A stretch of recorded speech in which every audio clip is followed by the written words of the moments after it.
singing and listening to Turkish songs. Sırada Asya halkı. Adı yeni topraklar anlamına gelen yer. Çin Halk Cumhuriyeti Sincan Uygur Özel Bölgesi'nden geliyor. Our next performance is from Asia, China's Xinjiang Uyghur Autonomous Region, which is dubbed as the New Lands. Mömincan, abilik kim ve Uygur nasıldır sorusuna şarkısıyla yanıt veriyor. Uygur, işte böyle. Our guest, Mömincan Abdikin, with his beautiful song trying to depict with his land what it's all about. Ladies and gentlemen, please give it up for Mömincan Abdikin with That's How an Uyghur Is.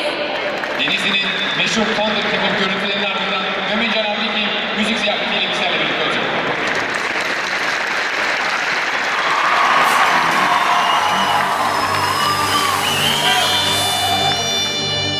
Merhaba Türkiye! Uygur'dan sizlere selam! Unutmayın, biz sizleri seviyoruz!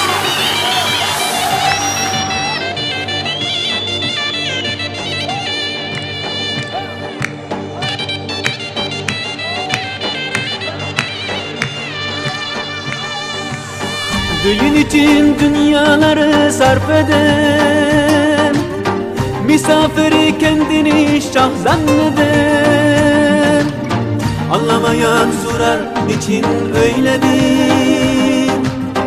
Bilmelisin Uygur işte böyledir.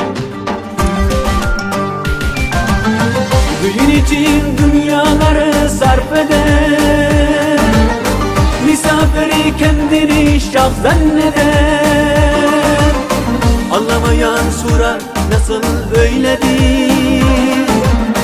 Bilmelisin Uygur asıl böyledir. Uygurların gülü geniş bir cihan, ellerinde güller açar çöl yaban. Uygurların gülü geniş bir cihan, ellerinde güller açar çöl yaban. Geliyorsan bekler gözü yoldadır. Bilmelisin Uygur asıl böyledir.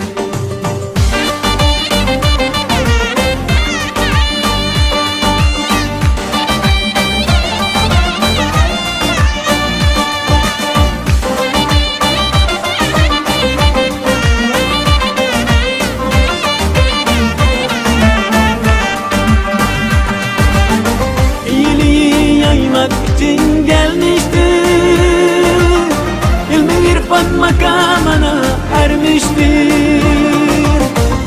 Yeni yaymak için gelmiştir, ilmi irfan makamına ermiştir.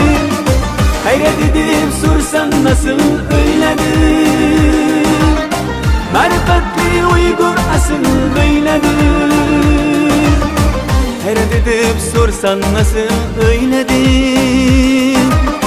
Marifetli Uygur işte böyledir.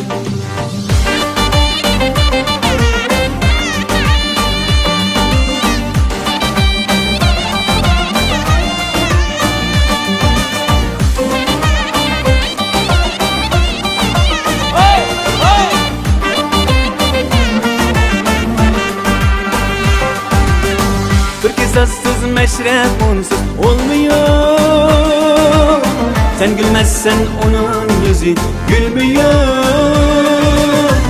Kısassız meşrep unsuz olmuyor. Sen gülmezsen onun yüzü gülmüyor. İğilirsen o kırılır senin için. Kırılırsan o can verir senin için. İyiliği yaymak için gelmiştir,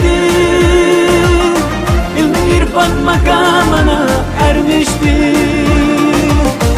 İyiliği yaymak için gelmiştir, ilmi irfan makamına ermiştir. Hayret edip sorsan nasıl öyledir. Marifetli Uygur asıl böyledir. Hayret edip sorsan nasıl öyledir. Marifetli Uygur asıl böyledir. Bilmelisin Uygur asıl böyledir. Teşekkür.